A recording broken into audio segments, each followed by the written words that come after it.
बाकी युतीलाच माझ्या मतदारसंघात येत नाही. बाकी युतीलाच कौल माझ्या मतदारसंघात गुहागर येत नाही. माझ्या मतदार 6 ठिकाणी माझे आमदारच नाही. माझ्या महायुतीचे सगळेच विजयी झाले, महाआघाडीचे. एकंदरीत दोन्ही मुलांचा विजय झालेला आहे, कशा पद्धतीने बघताय? मी प्रथम तर माननीय मोदी साहेब, माननीय अमितजी शाह, माननीय देवेंद्र फडणवीस आणि माननीय एकनाथजी शिंदे या सर्वांचे आभार मानतो की त्या दोघांनाही, नितेश निलेशला दोघांनीही तिकीटं दिली आणि समन्वय साधून दिली आणि या दोघांनी आशीर्वाद दिले. त्यामुळे या सर्वांना मी धन्यवाद देतो, यांचा आभारी आहे आणि त्यामुळे हे सगळं शक्य झालं. राज्यात पुरता महाविकास आघाडीचा सुपडा साफ झालेला आहे आणि स्पेशली ठाकरे गटाचा काय सांगाल याबद्दल? मी बोलतच होतो 20 गाठणार नाही उद्धव ठाकरे, हे झालं 19. आता सुपडा राहिला की नाही थोबडा तोच कळत नाही. महाराष्ट्रात म्हणा तोंड टाकू नकोस आता, आणि संजय राऊतला तर आणूच नको. खरं त्याचा पुरा चेहरा काळा झालाय, काळा म्हणजे कोळसा पुसायच्या अगोदर. त्यामुळे मी म्हणतो की आज जो खरा विजय जरी झाला, हे पिछडीवर पडले. पार्टी नहीं हर सीट के ऊपर कम से कम 5000 से ज्यादा मतों से विजय हो रही है. मेरा ऐसा मानना है कि श्रीमान उद्धव ठाकरे जी जो अपनी आइडियोलॉजी छोड़ के भारतीय जनता पार्टी का साथ छोड़ के गए थे, आज उनको रियलाइज हो रहा होगा कि बाला साहब ठाकरे, स्वर्गीय बाला साहब, हिंदू हृदय सम्राट बाला साहब ठाकरे के विचारों को जो छोड़ के गए, उसका परिणाम लोगों ने उनको दिया है. ये लोगों ने मैंडेट दिया है. ये महाराष्ट्र के 12 करोड़ लोगों का मैंडेट है. ये कोई पार्टी की और किसी चेहरे की जीत नहीं है. ये लोगों ने, महाराष्ट्र के लोगों ने जिस तरह से ये पोपटगिरी 5 साल तक उद्धव जी ने लोगों को छोड़ के रखा था, लोग इनसे तंग आ गए थे, त्रस्त हो गए थे. विकास के ऊपर, मुंबई के विकास के ऊपर, महाराष्ट्र के विकास के ऊपर, और हमारी लाडकी बहनों ने जो आज महायुति को मैंडेट दिया है, उसके लिए दिल से सभी का धन्यवाद देता हूँ. मोहित भाई, राज्य का सीएम कौन होगा? ही सुरुवात आहे आणि या निवडणुकीने दाखवून दिलंय एक जातीय राजकारण चलत नसतंय. बूंद बूंद से सागर बनता है और सागर से कोई बड़ा नहीं होता है. हे परत एकदा दाखवलंय आणि म्हणून मला हे म्हणायचंय की ह्या निवडणुकीमध्ये खऱ्या अर्थानं कष्टकऱ्यांचा, खऱ्या अर्थानं श्रमजीवींचा, जो खून पसीना एक करते हैं त्यांचा, खऱ्या अर्थानं जातीविरीत असा सर्वांकष भारतीय जनता पक्षाला माननीय श्रद्धेय देवेंद्रजींना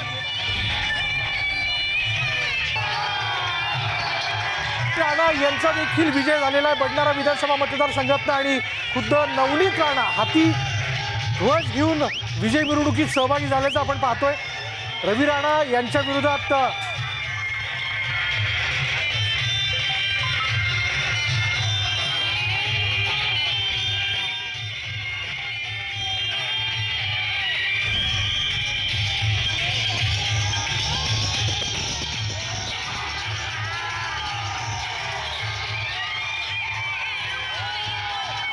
झालेले आहेत आणि विजयाचा हा जल्लोष ते व्यक्त करताना दिसतात. गेल्या खासदारकीच्या निवडणुकीत नवनीत राणा यांचा दारुण पराभव झालेला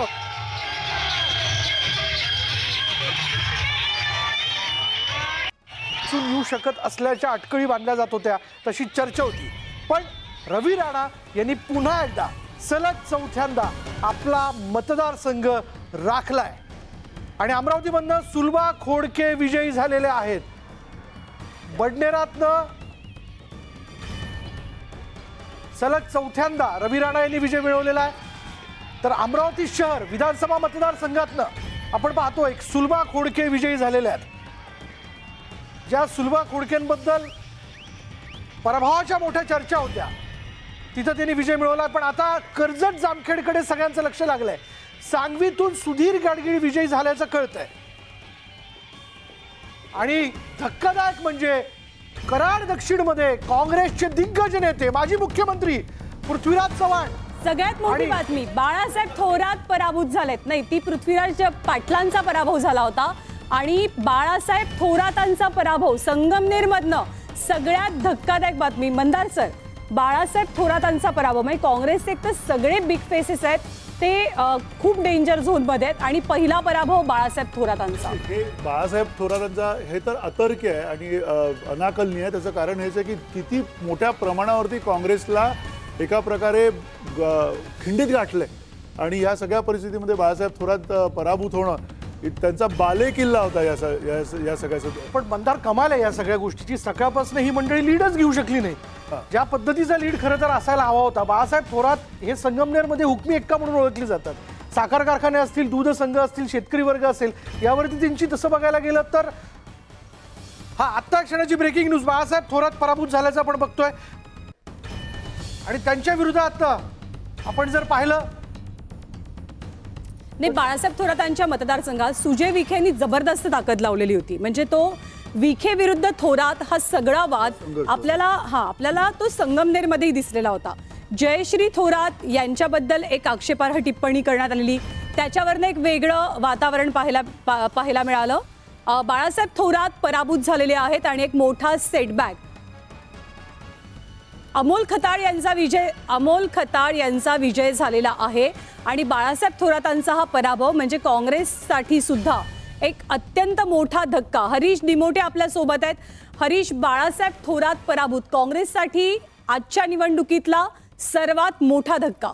हरीश, पण नक्कीच काय म्हणजे किती मतांनी त्यांचा पराभव झाला? नक्कीच ज्ञानदा आणि विशाल, आपण जर बघितलं तर काँग्रेससाठी आणि स्वतः थोरातांसाठी देखील हा मोठा धक्का आहे. कारण 9व्या वेळेस थोरात जे आहे ते निवडणुकीला सामोरे जात होते आणि त्यांनी मोठा विकास या मतदारसंघाचा केलेला असताना त्यांना विजयाची शाश्वती होती. त्यामुळे त्यांनी प्रचार देखील त्या पद्धतीनं जास्त केलेला दिसला नाही आणि त्यांनी कुठेतरी हलक्यात ही निवडणूक घेतली असं देखील बघायला मिळालं. मात्र विखे पाटलांनी इथे मोठी ताकद लावलेली होती. थोरातांनी विखे पाटलांच्या मतदारसंघात ताकद लावली आणि विखेंना पाडण्याचा प्रयत्न केला. मात्र त्या ठिकाणी विखे पाटील मोठ्या मताधिक्यानं निवडून आले आणि थोरात म्हणत होते की शिर्डीतलं आम्हाला दहशतीचं झाकण उडवायचंय. मात्र झालं उलट आणि विखे पाटील म्हणतायत की आता तुमचंच दहशतीचं झाकण जनतेने उडवलंय. कारण आपण बघितलं तर पहिल्या फेरीपासून अमोल खताळ हा जो तरुण आहे खरं तर आयुष्यात पहिल्यांदा निवडणुकीला सामोरा गेलाय आणि तरी सुद्धा पहिल्या आता क्षणाची ब्रेकिंग न्यूज आपण बघतोय. काँग्रेसचे दिग्गज नेते बाळासाहेब थोरात यांचा संगमनेर विधानसभा मतदारसंघात पराभव झालेला आहे आणि हा पराभव निश्चितच काँग्रेसच्या जिवारी लागणार आहे. बाळासाहेब थोरात काँग्रेसचं एक मोठं नाव, असा चेहरा की जेव्हा जेव्हा राष्ट्रवादी आणि